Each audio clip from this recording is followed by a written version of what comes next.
আসসালামু আলাইকুম ওয়া রাহমাতুল্লাহ। আশা করি সবাই ভালো আছেন। স্বাগত জানাচ্ছি আপনাদের সবাইকে মাইক্রোসফট ওয়ার্ডের ২য় পর্বে। গত পর্বে আমরা দেখেছিলাম কিভাবে মাইক্রোসফট ওয়ার্ড রান করতে হয় এবং মাইক্রোসফট ওয়ার্ডের বিভিন্ন মেনু সম্পর্কে আমরা শুনেছিলাম। আজকের ভিডিওতে আমরা দেখব মাইক্রোসফট ওয়ার্ডের আরও বিভিন্ন বিষয় নিয়ে এবং আরও গভীরে আমরা যাব এবং প্রত্যেকটা বিষয়ে আমরা সবিস্তারে আলোচনা করব ইনশাআল্লাহ। সো বন্ধুরা, মূল ভিডিওতে যাওয়ার আগে ছোট্ট একটি অনুরোধ, যারা আমাদের এই চ্যানেলে নতুন দর্শক তারা অবশ্যই আমাদের এই চ্যানেলটিকে সাবস্ক্রাইব করে দিবেন এবং পাশে থাকা বেল আইকনটি অবশ্যই অল করে রাখবেন, যাতে করে পরবর্তী যে কোনো ভিডিও আপলোড করার সাথে সাথেই তার নোটিফিকেশন আপনার কাছে পৌঁছে যায়। সো বন্ধুরা, চলুন দেরি না করে শুরু করা যাক আজকের ভিডিওটি।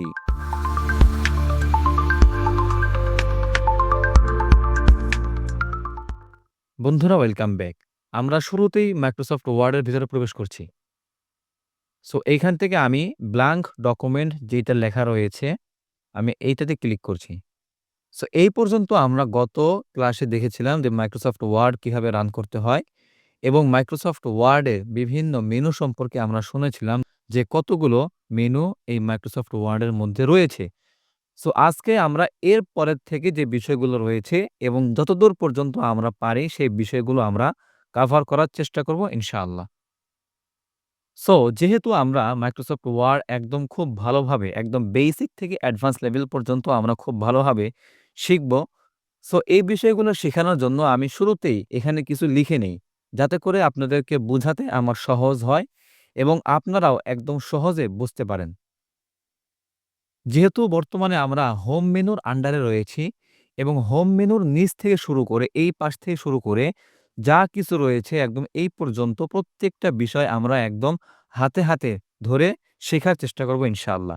সো প্রত্যেকটা বিষয় শেখানোর জন্য যেহেতু আমাকে লিখতে হবে, সো আমি আগে কিছু লেখা এখানে লিখে নেই বা কিছু লেখা আমি এখানে টাইপ করে নেই, যাতে করে আপনাদেরকে বোঝাতে আমার সহজ হয়। ওকে। সো দেখেন, আমরা একটা বিষয় একবার করে দেখব, যাতে করে সহজে আমরা বুঝতে পারি এবং খুব তাড়াতাড়ি আমরা শেষ করতে পারি। সো দেখেন, হোম মেনুর নিচেই দেখেন লেখা রয়েছে পেস্ট এবং এর নিচে রয়েছে কাট, কপি, ফরম্যাট পেইন্টার। সো এই বিষয়গুলো কি? এই বিষয়গুলো আমরা একটু পরে দেখব। শুরুতেই আমরা দেখব এইখান থেকে। এইখান থেকে আমরা শুরু করব, একদম শেষ পর্যন্ত আমরা দেখব। সো এই বিষয়গুলো বোঝানোর জন্য আমি একটা বিষয় আমি ধরব এবং আপনাদেরকে সহজে বোঝাবো। আচ্ছা, সো দেখেন, শুরুতেই এখানে লেখা রয়েছে ফন্ট। অর্থাৎ কোন ফন্টে আমরা লিখব সেই ফন্টটা এখান থেকে আমরা সিলেক্ট করতে পারি।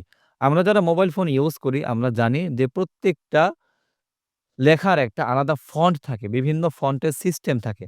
সো দেখেন, যদি আমি এই লেখাটাকে সিলেক্ট করি, সিলেক্ট করার পরে এইখান থেকে যদি আমি ফন্ট সাইজ বা ফন্ট ফ্যামিলি চেঞ্জ করে দেই, তাহলে দেখবেন এই লেখাগুলো একটু চেঞ্জ হয়ে যাবে। সো এখান থেকে দেখতে পাচ্ছেন বর্তমানে আমি একটা ফন্ট দিয়েছি, এই ফন্টের কারণে লেখাটা এরকম হয়ে গেছে। সো আমি যদি এখান থেকে আবার অন্য একটা ফন্ট দেই, তাহলে দেখবেন অন্যরকম হয়ে গেছে। সো এখান থেকে আমরা এই ফন্ট চেঞ্জ করতে পারি। সো এরপরে দেখেন এখানে লেখা রয়েছে 10.5, অর্থাৎ এই যে ফন্ট আমরা লিখলাম এই ফন্টের সাইজ এটা। যখন আমি এখানে কার্সর নিব তখনই দেখতে পাবেন যে এখানে লেখা রয়েছে ফন্ট সাইজ। সো এইখান থেকে আপনি এই ফন্টটাকে বাড়াতে পারেন, আবার ইচ্ছা করলে কমাতেও পারেন। আচ্ছা, এরপরে এই লেখাটাকে আমি সিলেক্ট করি।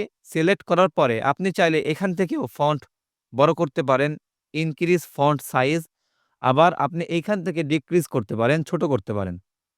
সো এরপরে যদি আমরা এই লেখাটাকে সিলেক্ট করি, করার পর দেখেন এই পাশে রয়েছে চেঞ্জ কেস। দেন এইখান থেকে যদি আমি আপার কেস করে দেই, তাহলে দেখবেন প্রত্যেকটা লেটার বড় হাতের হয়ে যাচ্ছে। আবার যদি আমি এইখান থেকে লোয়ার কেস করে দেই, তাহলে দেখবেন প্রত্যেকটা লেটার ছোট হাতের হয়ে যাচ্ছে। আবার যদি আমি এইখান থেকে ক্যাপিটাল ইচ ওয়ার্ড, অর্থাৎ এটা যদি আমি করে দেই, তাহলে দেখবেন প্রত্যেকটা শব্দের ১ম এ যেই লেটারগুলো রয়েছে সেগুলো বড় হাতের হয়ে যাচ্ছে। অর্থাৎ আপনি এইখান থেকে আপনার চাহিদা অনুযায়ী কেস চেঞ্জ করতে পারবেন। সো এরপরে আমি এই লেখাটাকে বোল্ড করতে চাচ্ছি। অর্থাৎ আমি এতটুকু সিলেক্ট করলাম।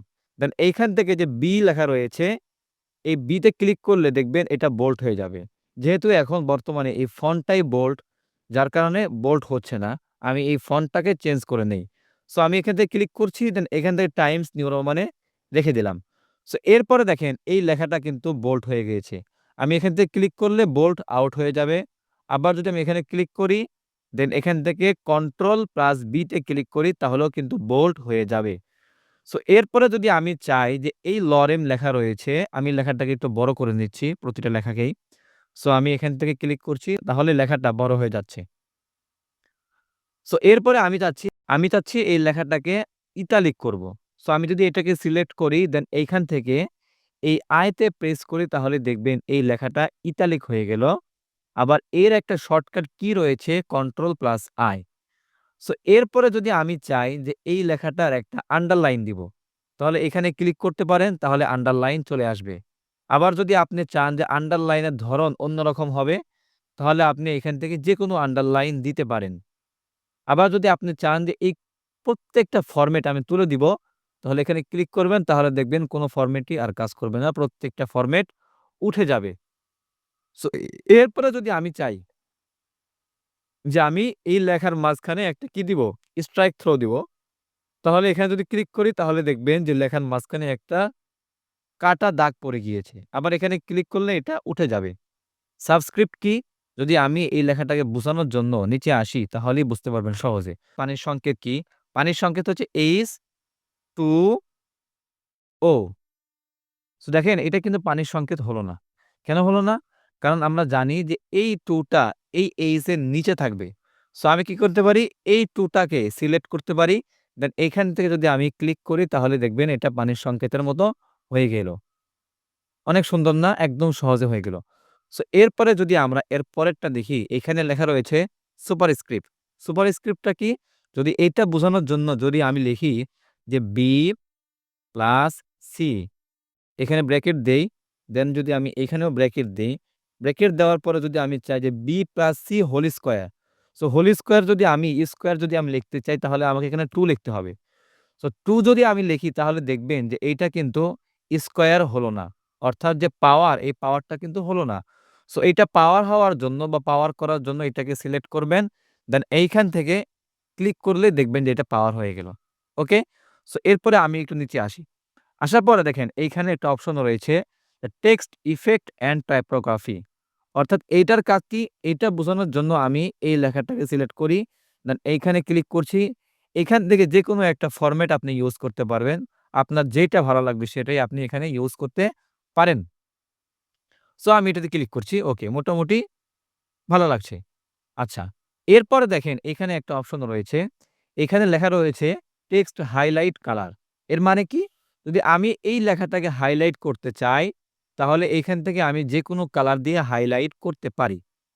আচ্ছা, এরপরে দেখেন একটা অপশন রয়েছে ফন্ট কালার। যদি আমি চাই যে এই লেখাটার কালার হবে অন্যরকম, তাহলে এখান থেকে আমি সিলেক্ট করার পরে এখানে ক্লিক করলে দেখবেন যে এই লেখাটার ফরমেট বা এই লেখাটার কালার কিন্তু চেঞ্জ হয়ে গেল। ওকে, সো মোটামুটি আকারে আমাদের এই পর্যন্ত যেই অপশনগুলা ছিল প্রত্যেকটা অপশন আমাদের শিখা শেষ। সো এইখানে দেখেন একটা অপশন এখনো বাকি রয়েছে, সেটা হচ্ছে ক্লিয়ার অল ফরম্যাটিং। এর মানে কি? আমি এই পুরা লেখাটাকে সিলেক্ট করছি, দেন এইখানে ক্লিক করছি। তাহলে দেখবেন যে প্রত্যেকটা যে ফরম্যাট ছিল সেই ফরম্যাটটা কিন্তু হারিয়ে গেল। শুধুমাত্র এই লেখার কালারটা কিন্তু ব্যাকগ্রাউন্ডটা ঠিক থাকলো। বাকি প্রত্যেকটা যে ফরম্যাট ছিল প্রত্যেকটা ফরম্যাট চেঞ্জ হয়ে গেল। সো এই বক্সের আন্ডারে যতগুলো বিষয় ছিল প্রত্যেকটা বিষয় আমরা একদম সহজ ভাষায় বুঝতে পারলাম, শিখতে পারলাম। ওকে, সো এরপরে আমরা কাজ করব এই অপশনটা নিয়ে, অর্থাৎ এই বক্সের ভিতরে যতগুলো অপশন রয়েছে এই প্রত্যেকটা অপশন আমরা দেখার চেষ্টা করব ইনশাআল্লাহ।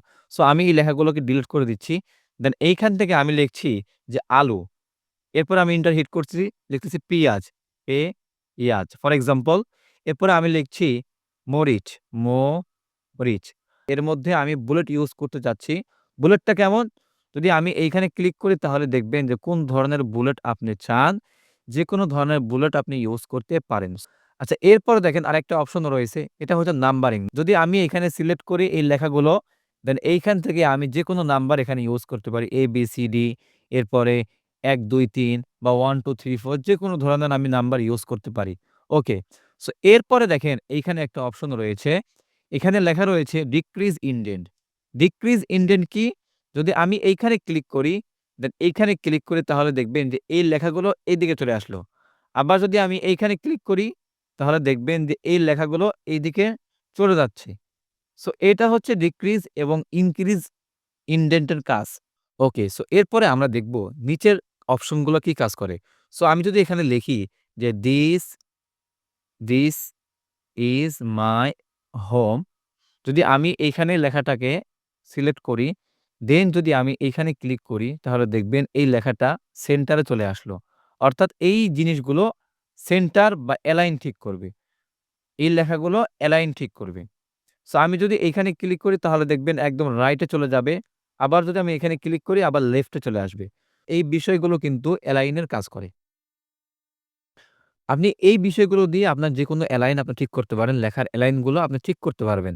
আবার এই প্রত্যেকটার কিন্তু একটা করে শর্টকাট কি আছে এগুলো আপনি ইউজ করতে পারেন। সো এরপরে দেখেন একটা অপশন রয়েছে লাইন অ্যান্ড প্যারাগ্রাফ স্পেসিং। এর মানে কি? আমি যদি এইখানে ক্লিক করে এখান থেকে আমি এটা ভেঙে দেই, আবার যদি এটাও ভেঙে দেই, তাহলে দেখবেন এর মাঝখানে কিন্তু অনেক বড় একটা স্পেসিং রয়েছে। এই লাইন থেকে এই লাইনে অনেক বড় একটা স্পেসিং রয়েছে। সো আমি চাইলে এখান থেকে এটাকে কমিয়ে দিতে পারি। আবার বাড়াইতেও পারি। কমাইতেও পারি, আবার বাড়িয়ে দিতেও পারি। ওকে। সো এরপরে যদি আমি এইখানে ক্লিক করি, তাহলে দেখবেন যে এইটার কাজ কি? সো ওইটার কাজ বোঝানোর জন্য আমি এইটাকে সিলেক্ট করছি, দেন এইখানে আসছি। দেখবেন এইখানে লেখা রয়েছে শেডিং। শেডিংটা কেমন? যদি আমি এই অ্যারো বাটনে ক্লিক করি, দেন এইখান থেকে যেকোনো একটা কালার আমি দেই, তাহলে দেখবেন যে এই লেখাটার কালার কেমন হয়ে যাচ্ছে। ওকে? সো এরপরে যদি আমি এইটা ক্লিক করি, দেন এখান থেকে এখানে ক্লিক করি, তাহলে দেখবেন যে এইটার কালারটা কেমন জানি হয়ে যাচ্ছে। সো এটা আরো সুন্দরভাবে বোঝানোর জন্য আমি লিখছি জম। তো এইটা যদি আমি ক্লিক করি, দেন এখানে ক্লিক করি তাহলে দেখবেন যে কেমনভাবে এটা কালার হয়ে যাচ্ছে। সো এটা আমি কেটে দেই, এটা ভালো লাগতেছে না। ওকে। সো এরপরে দেখেন আরেকটা অপশন রয়েছে। এখানে লেখা রয়েছে বর্ডার। বর্ডারটা কেমন? আমি এখানে লিখছি for example my home in DSA Dhaka. Okay, so এখন দেখেন যে এইটার কাজ কি? এইটার কাজ যদি আমি দেখাইতে চাই তাহলে আমি এখানে ক্লিক করলে বুঝবেন বটম বর্ডার। আবার যদি আমি এইখানে ক্লিক করি দেন টপে করি দেখবেন টপে একটা বর্ডার চলে আসছে। আবার যদি আমি লেফটে করি লেফটে একটা আসবে, রাইটে করলে রাইটে একটা আসবে। আবার যদি আমি নো বর্ডার করি তাহলে একটা বর্ডারও থাকবে না। প্রত্যেক দিক দিয়ে একটা করে বর্ডার চলে আসলো। ওকে, সো মোটামুটি আকারে আমাদের এই ঘরের ভিতরে যেই অপশনগুলো ছিল, এই অপশনগুলো দেখাও মোটামুটি আকারে আমাদের শেষ। এখন বিষয় রইল এই কয়টা জিনিস কি কাজ করে? সো এগুলো কি কাজ করে এটা বোঝানোর জন্য আমি এইটাকে সিলেক্ট করছি। দেন এইখানে আসার পরে দেখবেন যে আপনার লেখার কালার চেঞ্জ হয়ে যাচ্ছে। লেখার ধরন চেঞ্জ হয়ে যাচ্ছে। এটাই এখানে কাজ করে। সো এর পাশে দেখেন ফাইন্ড একটা অপশন রয়েছে। ফাইন্ড অপশনটা কি? যদি আমি এখানে ক্লিক করি, দেন অ্যাডভান্স ফাইন্ড এ যাই অ্যান্ড দেন এখানে আমি ক্লিক করি যে মাই। অর্থাৎ এখানে মাই লেখা কোথায় রয়েছে? দেন যদি আমি এন্টারে হিট করি, তাহলে দেখবেন যে এখানে মাই লেখা কোথায় রয়েছে চলে আসবে। আবার যদি আমি এটা কেটে দেই, কেটে দেওয়ার পরে যদি আমি লিখি যে ঢাকা কোথায় রয়েছে? তাহলে দেখবেন ঢাকা কোথায় রয়েছে এই লেখাটা আমি দেখতে পারবো। অর্থাৎ যতগুলো লেখা থাকবে প্রত্যেকটা লেখাই এখানে দেখতে পারবো। এবং এখান থেকে আরেকটা অপশনও রয়েছে এই পার্শ্বে রিপ্লেস। যদি আমি এখানে ক্লিক করি, তাহলে ঢাকাকে আমি পরিবর্তন করে কি করব? আমি করব রাজশাহী। রাজশাহী। ওকে, সো যদি আমি ক্লিক করি, তাহলে দেখবেন যে ওই ঢাকা পরিবর্তন হয়ে রাজশাহী হয়ে যাবে। এখন যদি আমি এই রাজশাহীকে রিপ্লেস করতে চাই, তাহলে যদি আমি এখানে ক্লিক করে রিপ্লেস, তাহলে দেখবেন ওই ঢাকা রিপ্লেস হয়ে রাজশাহী হয়ে যাবে। এরপরে এইখানে যে একটা অপশন রয়েছে রিপ্লেস, ওই ফাইন্ড থেকে আমরা রিপ্লেস করলাম, এখান থেকে রিপ্লেস একই জিনিস। এখানে আর আলাদা করে দেখার কোনো বিষয় নাই। সো বন্ধুরা আজকের ভিডিওতে আমরা শুধুমাত্র এই হোম মেনুর আন্ডারে যেই বিষয়গুলো রয়েছিল, সেই বিষয়গুলো আমরা করতে সক্ষম হয়েছি। এই পাশে আরেকটা বিষয় রয়েছে এখনো যেগুলো আমি বা এখনো যে বিষয়গুলো আমাদের দেখা হলো না। সো এইখান থেকে দেখেন আমি এইটাকে সিলেক্ট করছি।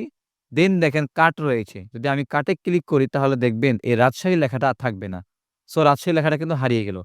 আবার যদি আমি এইখানে এই লেখাটাকে কন্ট্রোল ভি প্রেস করে পেস্ট করি তাহলে দেখবেন যে এইখানে রাজশাহী লেখাটা চলে আসলো। সো আমি যদি এই লেখাটাকে আবার সিলেক্ট করি দেন এইখানে কপি করি তাহলে দেখবেন এই লেখাটা কিন্তু কাটবে না কিন্তু কপি হয়ে যাবে। ওকে। সো এরপরে দেখেন একটা অপশন রয়েছে ফরমেট পেইন্টার। ফরম্যাট পেইন্টারটা কি?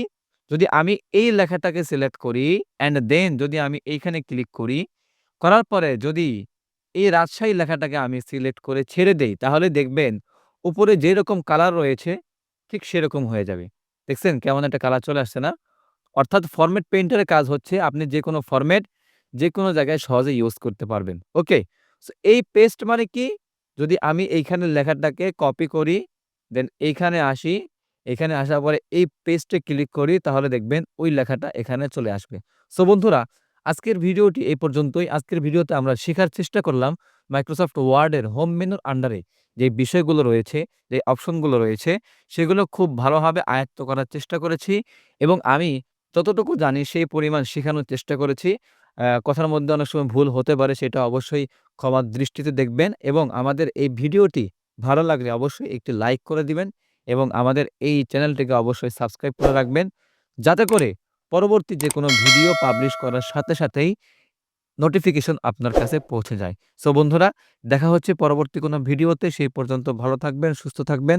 আসসালামু আলাইকুম ওয়া রাহমাতুল্লাহ।